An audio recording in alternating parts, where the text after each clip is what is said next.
What's up, everybody? This is how I made $800 trading the Nasdaq today. So straight into it, going into the day, price action was weird. From midnight open, we literally dropped. So to be fair, on last night I was looking at buys probably for today, but yeah, reacting to what the market was telling me, we clearly are bearish. We haven't even tapped over midnight open yet. So yeah, I am bearish going into the day. I took a trade at 6 a.m. New York time, so 6 a.m. PO3 was the whole idea of this trade. Yeah, just more confluence, as you can see. Oh, there's all my drawings, great. We were creating these bearish fair value gaps all day, bearish, bearish, bearish, and disrespecting bullish PD array. So that for me is enough confirmation that we are bullish, bearish, and looking for sells. The only thing I was cautious about was this 1 hour gap here. As you can see, price has reacted off this a lot of times, so I did have this area marked out, which you can see here.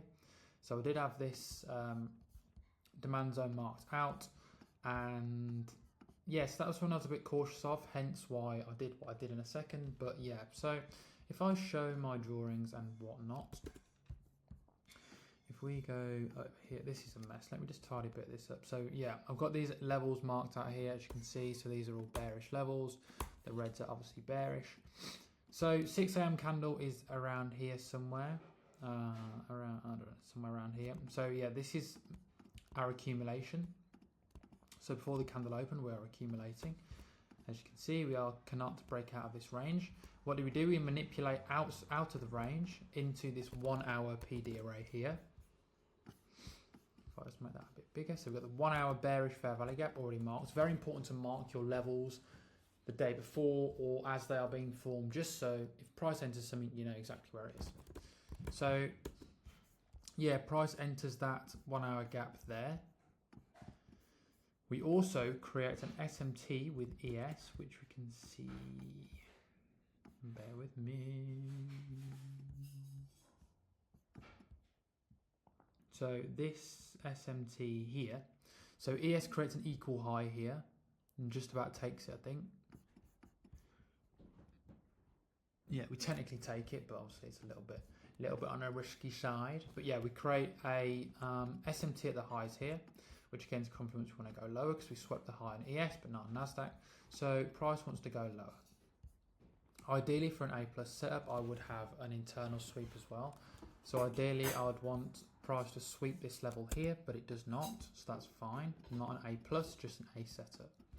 So what do I wait for? I wait for a change in state delivery, which we have here. Price closes below the up close candles that swept liquidity.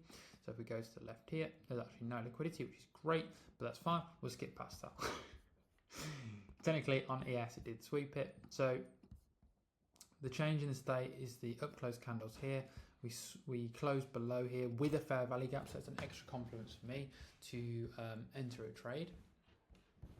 So if I turn my executions on, so it entered on the candle after the momentum candle through the change in the state level. So yeah, my entry was here. I had my stop loss originally up here above these highs because this is a protected high. First take profit was 1 to 2, which is marked here. So first take profit was there, 1 to 2, which was hit. Second take profit was set at this low here, but yeah, I trailed my stop loss and got stopped out about I think I had it like 50% of this fair value gap here. So you know, we could have still been in, but I was happy with what I made. Made